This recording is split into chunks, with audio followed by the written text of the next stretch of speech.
Hi guys, welcome to unfiltered conversation. ఇది ఒక show కాదు, ఇది ఒక ఓపెన్ స్పేస్. ఇక్కడ జడ్జిమెంట్ ఉండదు, ఫిల్టర్స్ అస్సలు ఉండవు.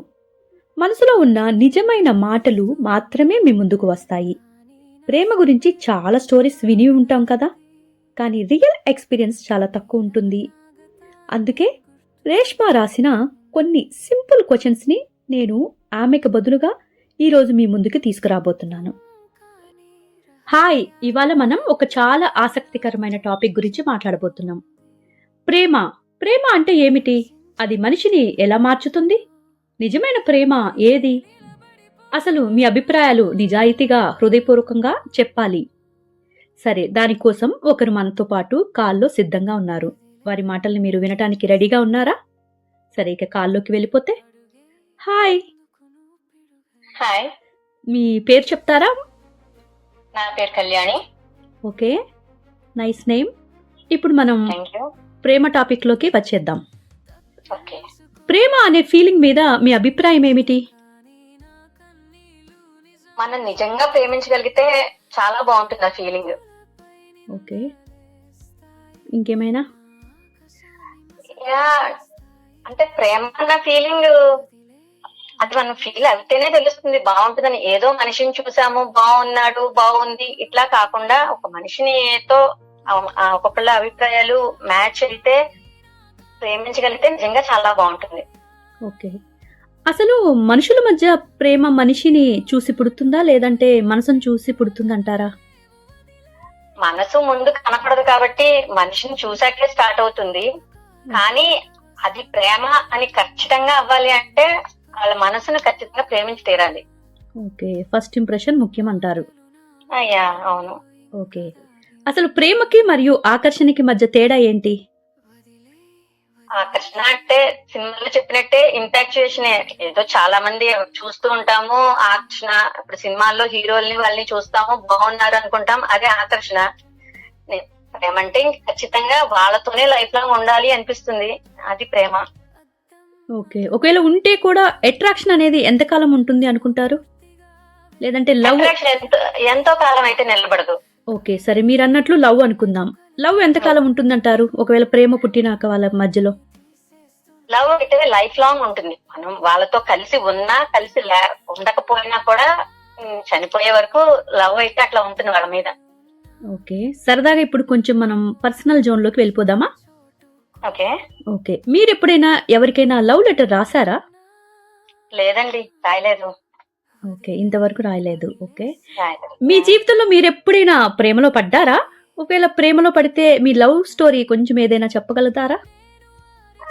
ప్రేమలో అంటే పడడం అంటే ఏం లేదు, కానీ చిన్నప్పుడు అంటే బాగా 9th క్లాస్ అట్లా చదువుకుంటున్నప్పుడు మాత్రం ఒక పర్సన్ మీద కొంచెం అట్రాక్షన్ ఉండేది. తర్వాత స్కూల్ అయిపోయింది, 10th అయిపోయిన తర్వాత అసలు నేను ఆ పర్సన్ మర్చిపోయాను. ఓకే, అది జస్ట్ అట్రాక్షన్ అంటారు. Okay okay, short and sweet version లో చెప్పేశారు.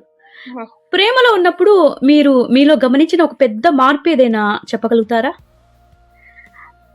అదే, వన్స్ పెళ్ళైన తర్వాత నా హస్బెండ్ అయితే రియల్ గా ప్రేమించాను. ఆయన ఎంతసేపు ఆయన ఆఫీస్ నుంచి ఎప్పుడు వస్తారు, ఏం చేస్తున్నారు, ఇంకా వాళ్ళ గురించే ఎక్కువ ఆలోచన ఉంటూ ఉంటుంది. సో అదే ప్రేమ అనుకోవాలి. ప్రేమలో ఉంటే అవతల పర్సన్ గురించి ఎక్కువ ఆలోచిస్తూ ఉంటాము, అంతే నాకు తెలిసి. మరి దానిని మీ చుట్టుపక్కల వాళ్ళు కానీ మీ హస్బెండ్ కానీ నోటీస్ చేశారా నీలోని మార్పుని? అయ్యా, ఒక్కొక్కసారి నోటీస్ చేస్తారు. ఎప్పుడైనా ఎక్కడున్నారు, ఎప్పుడు వస్తారు, ఇట్లా ఫోన్ చేస్తుంటే ఎందుకంత టెన్షన్ వస్తాను కదా అని వాళ్ళు నోటీస్ చేస్తారు. Okay, nice. మీకు ఫస్ట్ లవ్ ప్రపోజ్ ఏ ఏజ్ లో వచ్చింది? 14 years అప్పుడు. ఓకే, నాకు 9th క్లాస్ చదువుతాను అప్పుడు. అంటే స్కూల్ లవ్ అనమాట. ఓకే, స్కూల్ లవ్ అంటే ఆ అబ్బాయి నువ్వంటే ఇష్టం అన్నాడు. బట్ కొంచెం మా ఫ్యామిలీ అంతా కొంచెం ట్రెడిషనల్, సో ఇలాంటివన్నీ అసలు మైండ్ లోకి రావు. సో ఆయన అంత చిన్నప్పుడు ఏమన్నా నో చెప్పడం ఏంటి, స్కూల్లో మా టీచర్ దగ్గర కంప్లైంట్ కూడా చేశాను ఆ అబ్బాయి గురించి. అయ్యో అయ్యో పాపం. ఇప్పుడు ఒకవేళ అబ్బాయి ఇంటే చాలా ఫీల్ అవుతాడు, నవ్వుకుంటాడేమో. ఓకే, మీ లైఫ్ పార్ట్నర్ నుంచి మీరు కోరుకునేది ఏంటి? ఒక రెస్పెక్ట్. ఖచ్చితంగా రెస్పెక్ట్ అనేది ఉండాలి, నమ్మకం ఉండాలి. ఓకే. వన్ బెస్ట్ క్వాలిటీ కంపల్సరీగా ఉండాలి అతనిలో అని అనుకుంటారా? ఒకవేళ ఉంటే అదేంటి? నా హస్బెండ్ లో ఆయనకున్న క్వాలిటీ ఏంటంటే ఆయన నన్ను చాలా రెస్పెక్ట్ఫుల్ గా చూస్తారు. అది నాకు నచ్చుతుంది. అది ఉంది, అది నాకు నచ్చింది. Good good nice. ప్రేమలో ఉన్నప్పుడు వాలంటైన్స్ డే లేదంటే మరే ఇతర రోజుల్లో కానీ మీకు ఫస్ట్ గిఫ్ట్స్ ఏదైనా వచ్చాయా? ఒకవేళ వస్తే ఏమి ఇచ్చారు వాళ్ళు మీకు? అంటే వ్యాలంటైన్స్ డే కి అయితే ఏం గిఫ్ట్ రాలేదు, కానీ నా ఎంగేజ్మెంట్ అప్పుడు నా హస్బెండ్ నాకు గిఫ్ట్ ఇచ్చారు. దాంతో పాటు చాక్లెట్ కూడా ఇచ్చారు. వావ్ అదే wow. Gift, first gift. Okay. Emotional gift అన్నమాట. ఓకే. మీ దృష్టిలో ప్రేమ పెళ్లి గొప్పదా లేదంటే పెద్దలు కుదిర్చిన పెళ్లి గొప్పదంటారా? ఒకవేళ అయితే వై సో? పెద్దలు కుదిర్చిన పెళ్లి గొప్పదని చెప్తాను నేను. అంటే ప్రేమ పెళ్లి తక్కువ చేయడం కాదు, పెద్దలు కుదిర్చిన పెళ్లిలో అయితే మనకి సపోర్ట్ గా మన ఫ్యామిలీస్ ఉంటాయి. ఒకవేళ వైఫ్ అండ్ హస్బెండ్ ఏదైనా చిన్న చిన్న ప్రాబ్లమ్స్ వచ్చినా సార్ట్ అవుట్ చేయడానికి మనకంటూ సపోర్ట్ ఉంటుంది. సో పెద్దలు కుదిర్చిన పెళ్లి గొప్పదని నా ఫీలింగ్. నిజమే అయి ఉండొచ్చు. మీది ప్రేమ పెళ్ళా లేదంటే పెద్దలు కుదిర్చిన పెళ్ళా? పెద్దలు కుదిర్చిందేనండి. ప్రేమించాలి అన్న ఆలోచన వచ్చే లోపు, ఇలాగా డిగ్రీ అయ్యే లోపు పెళ్లి చేసేసారు. సో ఇంకా వేరే ఛాన్స్ లేదు, నా హస్బెండ్ ప్రేమించాల్సి వచ్చింది. Okay nice nice. సరే ఇప్పుడు నెక్స్ట్ క్వశ్చన్ లోకి వెళ్ళిపోదాం మనం. ఆడ మగ మధ్య ఉన్న ప్రేమను నిలబెట్టేది ఏమిటి? నమ్మకమా లేదంటే అర్థం చేసుకోవటమా లేదంటే త్యాగం అనుకుంటారా? నమ్మకం ఉంటేనే అర్థం చేసుకోవడం అనేది జరుగుతుంది.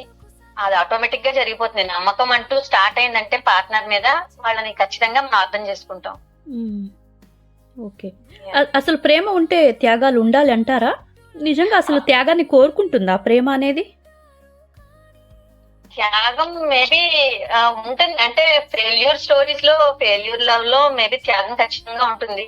సక్సెస్ అయిన లవ్ స్టోరీ అయితే త్యాగం అవసరం ఉండదు. ఓకే. ప్రేమలో ఉన్న వాళ్ళు గొడవలు పడితే వాళ్ళ మధ్య దూరం పెరుగుతుంది అని చాలా మంది అంటుంటారు. మీరు కూడా అదే అనుకుంటున్నారా? అస్సలు కాదు. నిజంగా ప్రేమించుకుంటే గొడవ పడినా కూడా దూరం అవ్వరు. రోజు రోజు గొడవ పడతారు, కానీ దూరం అవ్వరు. Good good. అవును, నిజంగా అసలు గొడవలు లేనిదే ప్రేమ ఉండదేమో కదా నాకు తెలిసి. అవును అవును. Okay nice. ప్రేమలో ఉన్న వాళ్ళు శారీరకంగా కలిస్తేనే అది నిజమైన ప్రేమ అవుతుందా? ఖచ్చితంగా అవ్వదు. ఇన్ కేసు మ్యారేజ్ అయిపోయి హస్బెండ్ తోనే లవ్ లో ఉంటే అది ఓకే. అంతకు ముందు, పెళ్లికి ముందు శారీరకంగా కలిస్తే మాత్రం అది ప్రేమ అని ఖచ్చితంగా చెప్పలేం. ఓకే. ఇప్పుడు కొన్ని మనం సీరియస్ ప్రశ్నలు అడుగుదాం. అసలు ఈ రోజుల్లో ప్రేమకి అర్థం మారింది అని చాలా చోట్ల వింటున్నాం కదా, దాని గురించి మీ అభిప్రాయం? అర్థం అయితే ఖచ్చితంగా మారింది. అందుకే డైవర్స్ కేసులు పెరిగిపోతున్నాయి. ఒకరినొకరు అర్థం చేసుకోవట్లేదు. ఏదో పెళ్ళైన కొత్తలో కొంచెం సరదాగా ఉన్నారు, తర్వాత అర్థం చేసుకోవడం అన్న కాన్సెప్టే లేదు. సో ఆటోమేటిక్ గా డైవర్స్ కేసులు ఎక్కువైపోతున్నాయి. ఇప్పుడు సినిమాలు చూపిస్తుంటారు కదా, సినిమాల్లో చూపించే ప్రేమకు నిజ జీవితంలో చూపించే ప్రేమకు మధ్య తేడా ఉంటుందా అసలు? ఖచ్చితంగా ఉంటుంది. అదంతా సినిమాటిక్ గా ఉంటుంది. అలాంటి ప్రేమ మనకి లైఫ్ లో ఎక్కడా దొరకదు, కనిపించదు. ఇది రియల్ ప్రేమ అంటే మనకి లైఫ్ లో జరిగేదే రియల్ ప్రేమ. సినిమాకి దీనికి చాలా తేడా ఉంటుంది. మనసులో పుట్టిన ప్రేమ వ్యక్తిని బలంగా చేస్తుందా లేదంటే బలహీనంగా చేస్తుందా? నాకు తెలిసినంత వరకు బలహీనమే చేస్తుంది. అవునా? అంటే ఇప్పుడు మీరు ప్రేమిస్తున్నారు, మీరు బలహీనంగా అయిపోయారు అంటున్నారు.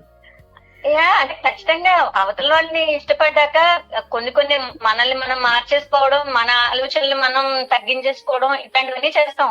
ఖచ్చితంగా బలహీనం అయిపోతాం అనిపిస్తుంది నాకు. నిజమే. నీ బలహీనత ఎదుటి వాళ్ళకి బలంగా మారిపోతుంది. మేబీ మారుతుంది. అంతే కదా. ఓకే. ప్రేమ లేకుండా మనిషి జీవించగలగటం సాధ్యం అవుతుందా అసలు? ప్రేమ లేకుండా చాలా మంది లైఫ్ ని గడిపేస్తున్నారు. బట్ ప్రేమ ఉంటే బాగుంటుంది జీవితం, కానీ ప్రేమ లేకుండా చాలా మంది జీవితాలు వెళ్ళిపోతున్నాయి, అట్లానే నడుస్తున్నాయి. అవును అవును అవును నిజమే.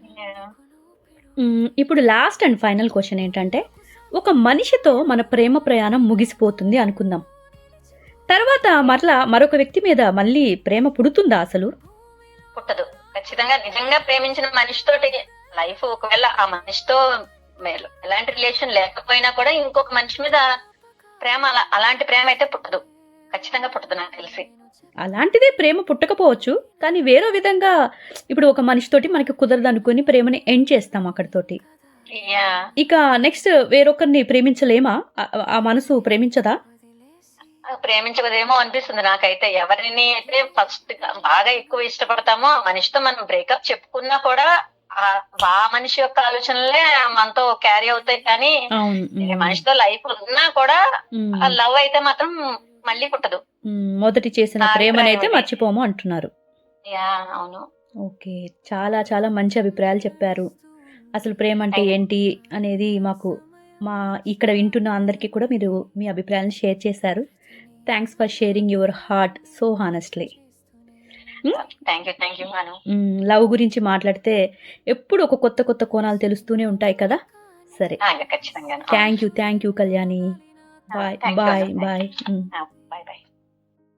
హాయ్ గైస్, ఇంతవరకు మనం విన్నవి ఒపీనియన్స్ మాత్రమే కాదు, అవి తన హృదయం నుంచి వచ్చిన నిజాలు.